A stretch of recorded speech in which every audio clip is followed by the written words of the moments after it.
Aabot sa 40 government websites ang sunod-sunod na inatake ng hacker group na Anonymous Philippines. Ito raw ang kanilang paraan para iprotesta ang mga katiwalian. Ayon naman sa NBI o National Bureau of Investigation, pwedeng makulong ang mga taong nasa likod nito. May report si Micaela Papa. Office of the Ombudsman, Optical Media Board at Insurance Commission. Ilan lang yan sa halos 40 government site na hinak ng grupong Anonymous Philippines. Ayon sa statement na nakapost sa hinak na website, ipinagkait ng pamahalaan ang mga bagay na ipinangako at dapat na itong paalalahanan na ang pagkakapantay-pantay, hustisya at kalayaan ay di lamang mga salita. Eksklusibong nakapanayam ng GMA News sa pamamagitan ng Skype ang tagapagsalita ng Anonymous Philippines na si Alias Dubi. Humingi muna ng paumanhin ng grupo. Pansamantala lamang daw ang abalang dulot ng hacking, ngunit panahon na raw para ipaabot sa pamahalaan ang galit ng publiko. Inanyayahan niya ang lahat na dumalo sa Million Mask March bukas November 5, kung saan kakalampagin ng mga nakamaskarang aktivista ang batasang pambansa simula alas 10 ng umaga. Marami silang alibay against sa corruption. Inililihis nila lagi lahat ng kwento. Ngayon, gumawa po kami ng defacement o pag-hack sa mga government website. Bilang invitation na rin po sa mga nakakaraming Pilipino. At saka para maiparating po namin sa gobyerno kung ano yung gusto namin sabihin.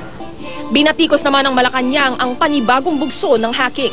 There are sufficient avenues for free expression, so there is no need to resort to illegal acts such as hacking of government websites. Ayon sa National Bureau of Investigation Cybercrime Division, pwedeng makulong ng 4 hanggang 7 taon ang mga nasa likod ng hacking.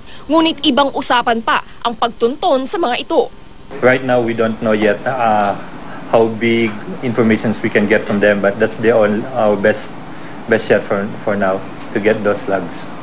Ayon kay DOST Undersecretary Luis Casambre, simula pa lang ng Hulyo nitong taon ay sinimulan ng ilipat ang mahigit 2,000 government websites sa Centralized Government Web Hosting Service ng DOST Information and Communications Technology Office.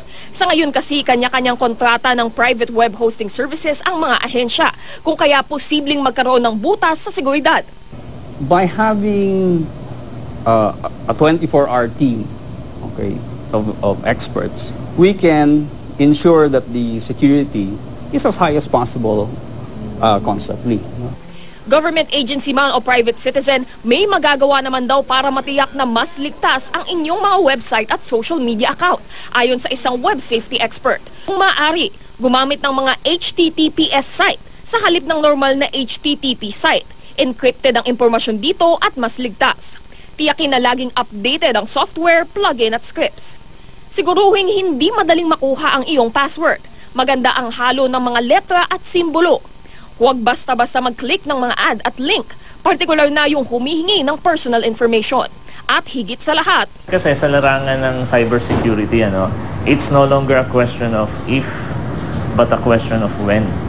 Make sure lang na may backup yung ating website. Micaela Papa, GMA News.